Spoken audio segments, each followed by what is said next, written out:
Hi everyone, I hope you're all doing really well. 2020 has certainly been a challenging year for athletes and those of us who like to race.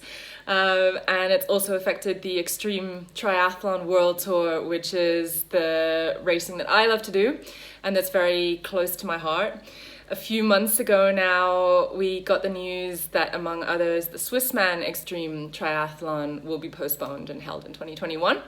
And that was definitely quite a blow for me. I love that race. It's very close to my heart. I'm very passionate about it. And I had a real moment of disappointment, even though I had sort of expected that news. But then quite quickly after that, probably, 10 minutes or so, I realized, well, I live in Switzerland. The roads are open, the trails are still there, maybe I could just do it anyway. And so that's what this video is about. On June the 20th, 2020, my crew and I will still take on the Swissman course. And I just wanted to update you a little bit about how we're planning to do that and what the day might look like.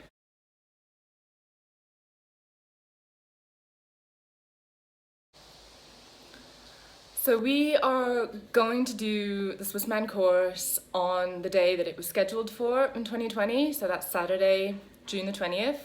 I'll be doing it with my beloved crew who has accompanied me on so many races, who were planning to do the Swissman if the race had been run and are still in for this solo effort.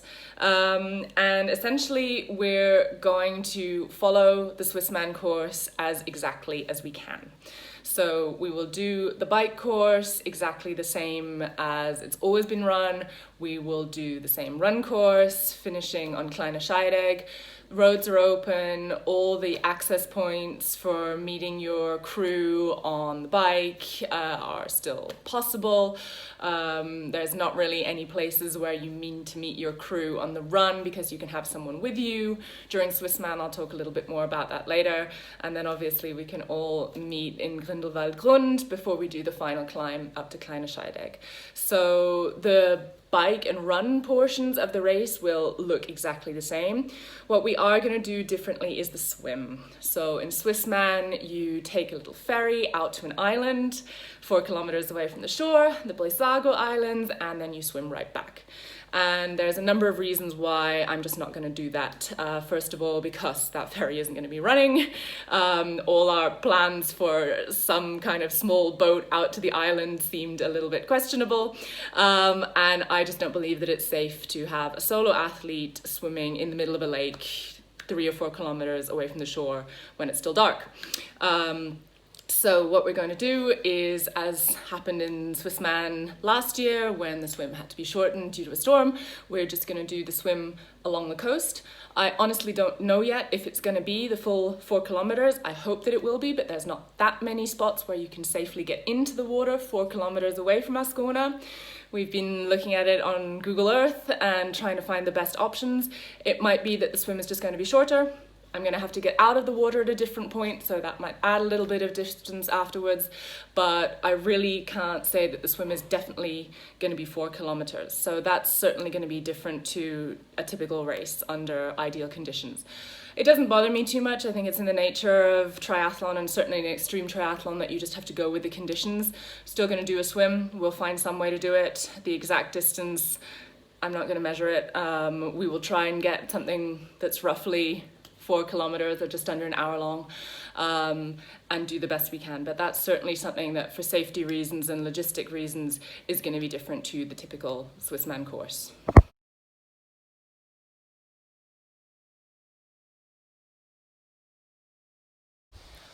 Aside from changing the swim, which may well have an impact on the total time of the race and the location where I start the bike, hopefully that won't be too different. We're going to follow all the rules of the typical Swissman race, so full ITU rules and all the extreme triathlon rules. So we will do it exactly as the race manual determines that we do it. So we will pick all the same crew stopping points, no illegal crew stopping points, not too many crew stops, always something essential. Every time a car pulls over on the side of the road in one of these races or in any situation with cyclists, you're endangering the cyclist. So we keep to the minimum amount of stops. We've done this 3 times now, so we really know where we can make our stops safely. Making sure lights are switched on early in the morning and going through the tunnels on the Gotthard Pass descent, the Grimsel Pass descent. Every rule that is in place during normal Swissman, we will be following. So we're really trying to keep to the spirit of the race as much as possible. Obviously drafting will almost certainly not be an issue, even though it never would be for me in a race like this. But we're really trying to do the race exactly as it would be, not change anything, not, make any allowances for the fact that we're just doing it for ourselves, and really try and make it a challenge and ensure that we do exactly what the race usually requires of us.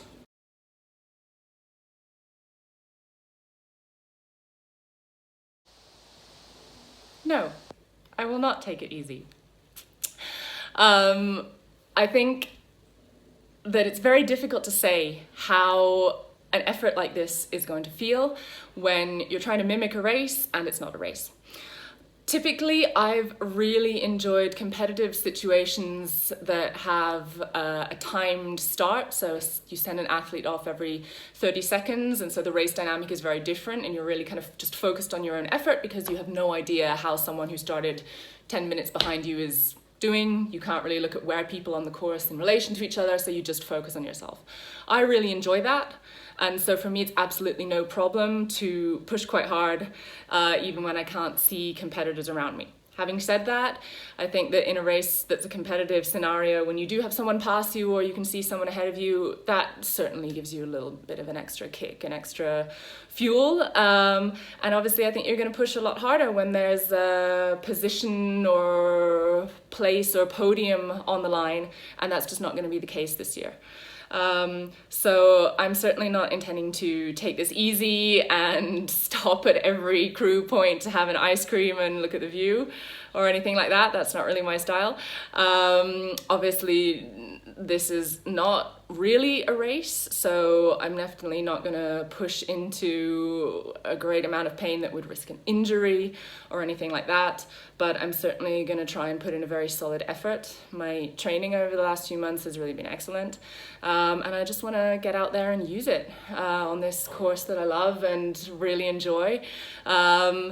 There's so much that I can improve on from what we did last year. There were a lot of mistakes that we made in the Swissman race last year, and it did go well in the end. But for me, this is just a really nice opportunity to try and put in a good race effort, but without the pressure that comes with it. So there's things that my crew and I can try in terms of the best way to get me nutrition, the quickest way to do that, the most efficient way to support me on the run, that we can test going for a fast performance, but at the same time having the slightly relaxed atmosphere of knowing, well, it's not actually a competitive scenario, so maybe we can afford to experiment a little bit more.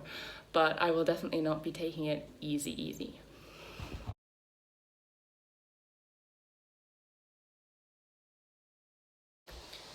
I always find the question of motivation a little bit tricky, to be honest, because I almost don't really think about it. For me, there's no real reason to think, why do I train and race extreme triathlon? I just love it. This is just my passion, and this is what my heart tells me to do. And so the idea of needing to find motivation for this, it's like, no, I'm so desperate to do it that I'm doing it even when the race isn't happening, because I just can't imagine the idea of having a summer without a Swissman. So having said that, everyone knows, no matter how passionate you are about racing, sometimes it just hurts, and you're probably not doing it right if you don't get to that point where your brain just goes, you could just stop, why are you bothering? So what I'll be thinking about to get through that, first of all, obviously my crew. Not only do I drag these people all over the world to support my racing, I do it even when there isn't a race and they're still in.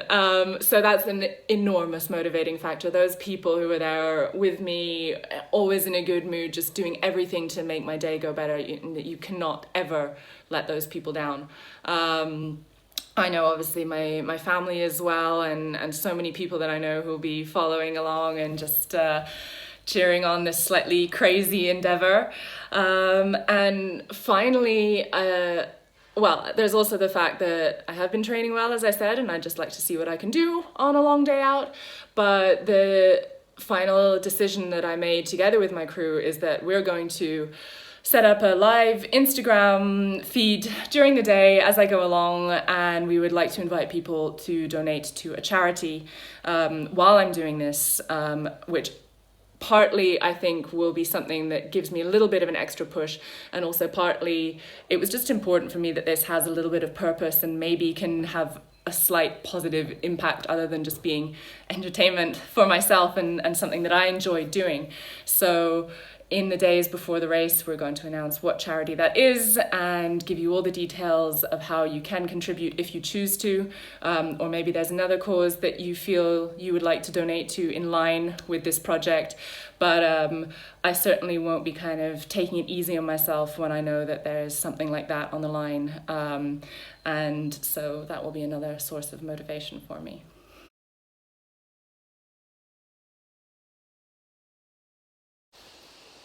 I already mentioned my support crew a little bit and the role they'll play on this day, and I think I always go on about how important the crew is for extreme triathlon, and that's certainly true because you're not going to get anywhere without them. You'd be starving and dehydrated and exhausted after about kilometer 90. But for me, it's just particularly the case that not only are these my best friends, but they're also people who are so kind-spirited and incredibly passionate to help me with this racing. And I just can't really believe how lucky I am that I get to share these times with them and enjoy it. And so they're really an integral part of the day, and the fact that they're willing to do this even when the race isn't taking place is something that I definitely don't take for granted and that I'm incredibly grateful for. At Swissman, the rules allow you to have a supporter with you during the run, and that supporter can be on the bike. So that's something that we're going to do this year, as we have done in previous years. It also, the race manual requires you to cross the finish line with at least one member of your support crew. So that's something else that we'll be respecting. One of my crew has been training so hard for months and has just gone from recreational jogger to putting me under pressure on my hardest run workouts. So I know he's going to be ready for that, and that's going to be a great moment for us to share together. Swissman doesn't have any restrictions on the number of crew members that you can have, unlike races like Norseman, for example. So I'll have 3 to 4 people with me, and just incredibly looking forward to sharing this day with them and the days before, and of course the days after as well. This year we managed to find a little chalet that's on the final part of the run course, this beautiful mountain area in the heart of Switzerland, and the chalet has a hot tub. I don't want to say that that's one of the main reasons why we decided to still do this race, but it's something of a factor that we didn't want to give that accommodation. So I'm just hugely looking forward to having the day together with my crew and then really enjoying it afterwards. That's something that is definitely pushing me forwards.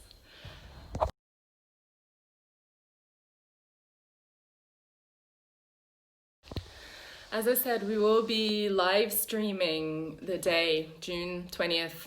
Through the whole day. We're still going to start at 5 a.m. so don't expect you to be there for that part. The swim live stream might not be that thrilling anyway, but we're going to be live streaming the full day on Instagram Live, so you can follow along, see how things are going. No tracker, unfortunately, but we'll do the best we can with some updates there. I won't be doing them, of course, but my crew will.